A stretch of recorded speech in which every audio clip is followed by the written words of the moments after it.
Hey viewers, welcome to another game of the Casual Pro Gamer. Today we're doing the Go4SC2 finals of February, the monthly finals between AcerNerchio, the Zerg player that we see here, and bottom left, and in the top right we have RoxkisTitan. And yeah, this is game 2. If you haven't seen game 1 yet, go watch that, and if you don't care, then don't watch it. Anyhow, yeah, I really like casting these games because they are really fast. I mean, most Starcraft 2 games are like 15 minutes, whereas most League of Legends games last for like 40 minutes. So I can do a lot more of them, and yeah, they're not really hard to record or yeah, the problem is that most of the high-level games get cast over and over and over again. Like the first ones I did on my other channel, which is youtube.com/casualprogamer for those of you who don't know.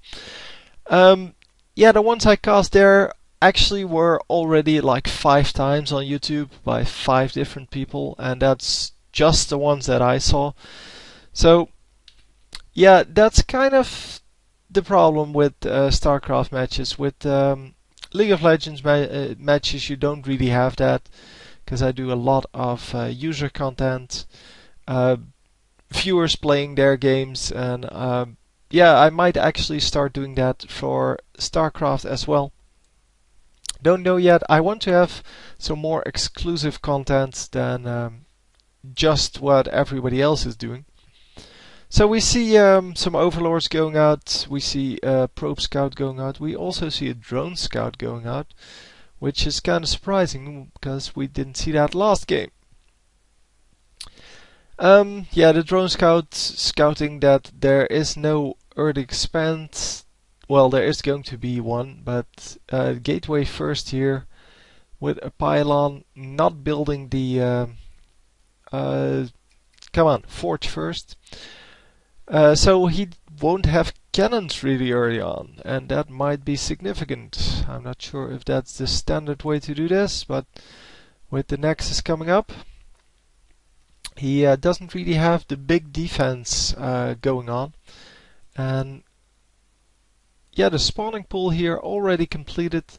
We see, hang on, let me see the unit tab, 6 Zerglings coming out before the second hatchery actually went down. So the second hatchery is down now, but these 6 Zerglings might actually be able to do something.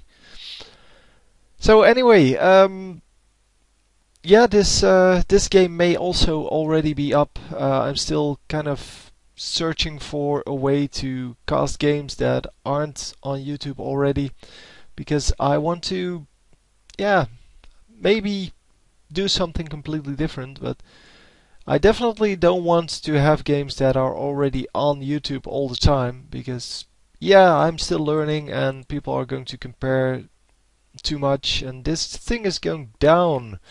This forge.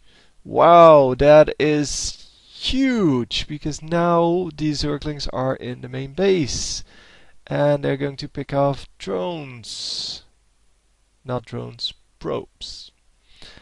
So yeah, I really don't mind getting compared to other people, but I know there are a lot better casters out there. Oh, come on, stop lagging, stupid stuff. There are also casters with a lot better computers than I do have, because there aren't a lot of really good computer stores in the neighborhood. So yeah, we are back. So that's why I have the best that I can buy here, and if I want to have a better computer, then I would really have to search for it, probably buy it through the internet or something like that. And I really don't know what to buy then, because I'm not really a computer geek. Anyhow, picking off 2 workers here, it seems, and in the meantime we see the a gateway replacing the forge that went down, and he can still get out, no problem. So the little thing here not blocked off. Is he going to get one more? No, actually staying alive at 5 hit points there. Yeah, so one more hit and he would have gotten that. And now these 4 zealots are looking for revenge. So yeah, there are a couple of Zerglings out. 2, in fact. And they are going to scout a little bit. They are probably going to see these guys coming in. Yeah, the problems I'm still having with Starcraft games is that they are a lot faster than League of Legends games, so you have to pay more attention to little things.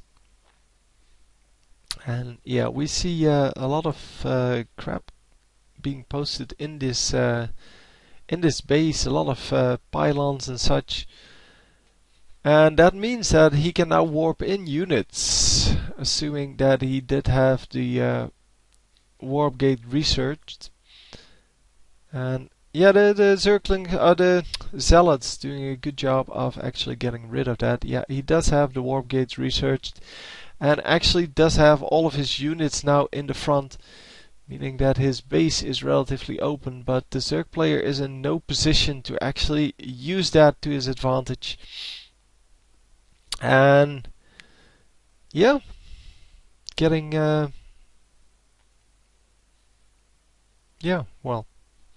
getting some nice damage done here, I wanted to say, but I kind of forgot to actually finish my sentence.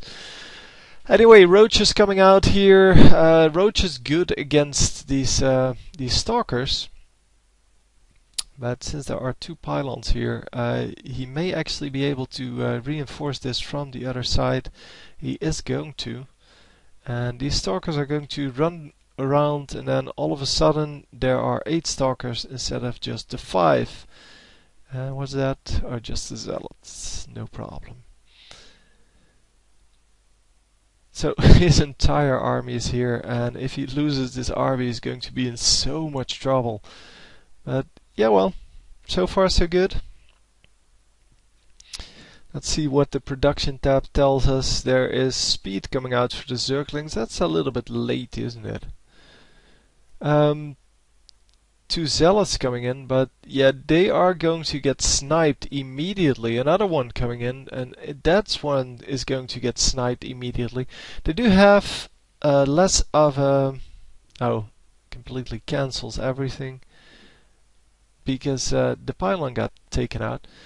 Yeah, the units that warp in actually have less defense, so less armor or whatever you want to call it, when they warp in. So that is why that wasn't a really good position to be in, because if the enemy army is standing right on top of you, that is not a good thing to have. So a robotics facility being built somewhere over here, in fact. And I don't know how many... Oh, actually he can warp in 5 units at this moment. He just doesn't have the money to do so. The resources. It's not money technically, because you're not buying anything. This Overlord is magnificently placed, by the way. It can spot everything without actually giving away its position. Yeah, the attempt to expand actually gets neutralized here, which means that this army is going to have something else to do, which is attack the enemy. And well, the Zerg army seems to be a lot stronger than the Protoss army here. Not sure why that's happening, but it may have something to do with the fact that he lost quite a bit of resources with his failed attack there on the enemy base. And actually, yeah, he is still losing resources left and right. And this is not good if you're a Protoss player, because now you have the ability to make nothing. You can only make zealots. Yep, only zealots. And zealots are not a very good unit against roaches. They're not horrible, but they can get kited quite easily. And yeah, Obviously, he wasn't doing too well anyway. And is he actually rebuilding? Maybe. Yeah, he's building a cybernetics core and he's building 2 robotics facilities, but already giving up because the Roach army was just too much to handle. Yeah, I'm not actually sure what happened here. Hang on, can I still switch? Yes, 45 to 54. So not a whole lot happening there. 6 to 5 workers killed. Army tab, yeah, there's definitely a deficit here. There is no army for our Protoss player. I think he invested a little bit too much in technology, something like that.